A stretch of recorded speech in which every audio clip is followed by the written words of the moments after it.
नमस्कार. आपल्याला माहिती आहे की महाराष्ट्र सरकारने मराठा समाजाला 10% आरक्षण दिलेले आहे.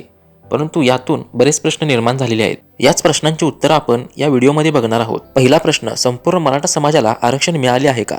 याचे उत्तर आहे प्रगत व उन्नत गटात मोडत नसलेल्या मराठा समाजाला नोकरी व शिक्षणामध्ये आरक्षण मिळाले आहे. दुसरा प्रश्न, या आरक्षणाचा फायदा किती टक्के मराठा समाजाला होणार आहे? याचे उत्तर, उन्नत व प्रगत गटात मोडत नसलेल्या 84% मराठा समाजास इंदिरा साहानी प्रकरणात निर्णय दिल्याप्रमाणे नोकऱ्या व शिक्षणामध्ये आरक्षण मिळेल. तिसरा प्रश्न, हे आरक्षण कोणत्या नोकऱ्यांसाठी लागू असेल?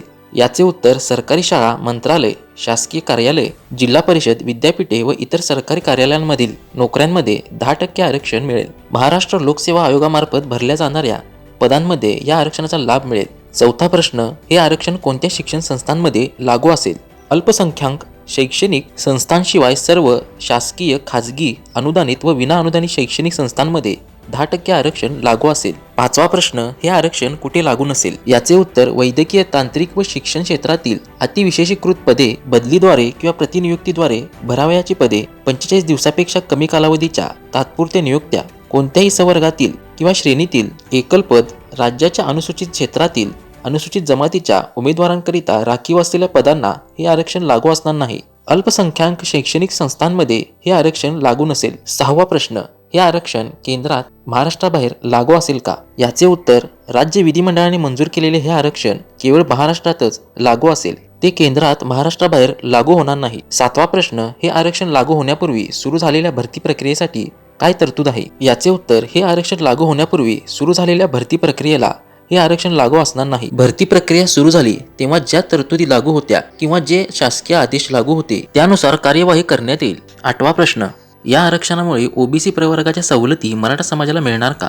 याचे उत्तर, मराठा समाजाला देण्यात आलेले हे आरक्षण स्वतंत्र प्रवर्ग म्हणून देण्यात आलेले आहे. हे आरक्षण ओबीसी अर्थात इतर मागास प्रवर्गातील नाही. त्यामुळे ओबीसी प्रवर्गाला लागू असणाऱ्या सर्वच सवलती मराठा समाजाला मिळणार नाहीत. नववा प्रश्न, या कायद्याची अंमलबजावणी करण्यात अधिकारी निष्फळ ठरले का?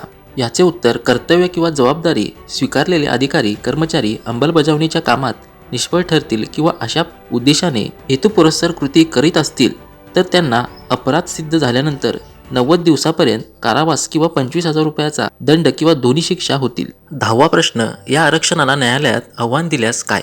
याचे उत्तर, मराठा समाजाला देण्यात आलेले हे आरक्षण न्यायालयातही टिकावे यासाठी राज्य शासनाने विशेष खबरदारी घेतल्याचा दावा केला आहे. हे आरक्षण निश्चित करत असताना राज्य मागास प्रवर्ग आयोगाने इंदिरा साहानी खटल्याचा आधार घेतला आहे.